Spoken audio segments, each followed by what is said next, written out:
Monsoon की शुरुआत हो चुकी है, लगातार बारिश हो रही है। ऐसे में आपके जो बागीचा है, ऑर्चर्ड है, आपको आपके बागीचे में ढेर सारी समस्याएं आती हैं, जैसे कि जो एक्स्ट्रा वाटर है वो इकट्ठा हो जाता है और पौधे की रूट्स को डैमेज करता है। पौधा आपका स्ट्रेस में चला जाता है ज़्यादा पानी इकट्ठा होने की वजह से।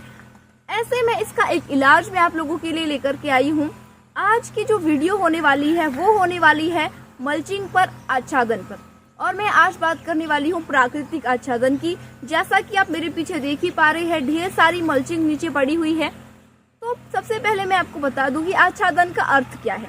आच्छादन यानी कि जो जितनी भी तरह की प्राकृतिक वनस्पति है, उसको जब आप काटते हैं और आप उसको जमीन पर बिछाते हैं तो वो हो गया आच्छादन। जैसा कि आप देख पा रहे हैं, यहाँ पर कुछ घास उगी हुई थी, उसको इस तरह से काट करके बिछा दिया गया है, तो ये हो गया आच्छादन। अब ये काम क्या क्या करेगा, यदि आप इसको सुनेंगे तो आप जरूर चकित रहने वाले हैं। देखिए आजकल क्या है, लगातार बारिशें हो रही है, जिसकी वजह से जो प्लांट है, जो तौलिया है पौधे का, वहां पर पानी इकट्ठा हो रहा है और ऑक्सीजन अच्छे से नहीं जा पा रही है नीचे मिट्टी में, और पौधे की जो रूट्स है उसे ऑक्सीजन नहीं मिलने की वजह से पौधा आपका स्ट्रेस में जा रहा है, पत्ते पीले पड़ रहे हैं। तो ऐसे में यदि आच्छादन आपने किया हुआ है तो ये आच्छादन क्या करता है, ये उस पानी को, एक्स्ट्रा वाटर को खुद में सोख करके रखता है, खुद में इसको वो समा लेता है। जो एक्स्ट्रा पानी है उसको खुद में सोखता है और बाहर वातावरण में उसको ये छोड़ देता है, जिसकी वजह से आपका जो पौधा है उसमें जो मिट्टी है उस तक ऑक्सीजन अच्छे से पहुंचती है और जो पौधा है आपका वो स्ट्रेस में नहीं जाता है। इसके साथ साथ जो मल्चिंग है ये क्या करता है, ये आपके पौधे को वीड फ्री रखेगा, घास नहीं उगने देगा, क्योंकि जो घास के बीज है उसको उगने के लिए धूप चाहिए होती है। तो जब आप आच्छादन करेंगे उससे क्या होता है, उससे जो वीड है, जो खरपतवार है, उसके बीजों को धूप नहीं मिलने वाली है, जिसकी वजह से वो उगेगी नहीं। और इसी के साथ साथ ये और क्या काम करता है, ये जो नीचे मिट्टी में माइक्रोब्स होते हैं, जो जीवाणु होते हैं, जिसकी वजह से हमारी मिट्टी है, जिसकी वजह से वनस्पति हो रही है, जिसकी वजह से आपको अच्छी क्वालिटी फ्रूट्स मिलते हैं, तो उन माइक्रोब्स को, उन जीवाणुओं के लिए, केंचुओं के लिए एक अच्छा वातावरण बनता है जहां पर आप आच्छादन करते हैं।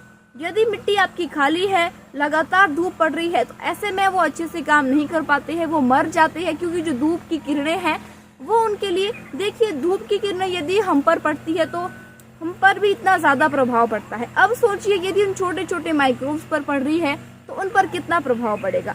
इसलिए वो मिट्टी की ऊपरी सतह पर नहीं आ पाते हैं और अच्छे से काम नहीं कर पाते हैं। तो यदि आप आच्छादन करते हैं तो वो अच्छे से काम करेंगे और अच्छे से वो बढ़ पाएंगे, अच्छे से वो आपकी जो मिट्टी है उसकी उत्पादकता को वो बढ़ाने वाले। तो इस तरह से आपका आच्छादन काम करता है। इसी के साथ साथ आच्छादन और क्या काम करेगा, ये यदि ड्रॉट पड़ा हुआ है, जैसे सूखा पड़ा हुआ था, उस समय पर यदि आप आच्छादन का इस्तेमाल करते हैं तो ये मॉइस्चर को लॉक करता है और पौधे को पहुंचा देता है। यहाँ पर आप देखिए, जब पौधे को कमी है पानी की तो पौधे को वो नमी पहुंचा रहा है, और जब पौधा चाहता है कि ज्यादा पानी इकट्ठा ना हो, जैसा आजकल का समय है, तो ऐसे में वो पानी को बाहर छोड़ देता है। तो ये कुछ एक बेनिफिट्स है आच्छादन के। आप जरूर आच्छादन कीजिएगा, क्योंकि आजकल यदि ज्यादा एक्स्ट्रा वाटर इकट्ठा हो गया तो पौधा आपका स्ट्रेस में जा सकता है और पौधे को स्ट्रेस से उबारना आपके लिए थोड़ा सा मुश्किल काम हो सकता है। तो यदि आप आच्छादन करते हैं तो आपका ये टेंशन भी आपकी खत्म हो जाएगी, और साथ ही साथ में इसके ढेर सारे फायदे जो कि अभी आपको मैंने बताए ये भी आपको मिल जाएंगे। तो आप जरूर प्राकृतिक आच्छादन कीजिएगा। तो ये रही वीडियो आच्छादन पर। उम्मीद करती हूँ कि आपको कुछ नया सीखने को मिला होगा। इस वीडियो में इतना ही। नमस्कार, धन्यवाद, जय हिंद, जय भारत।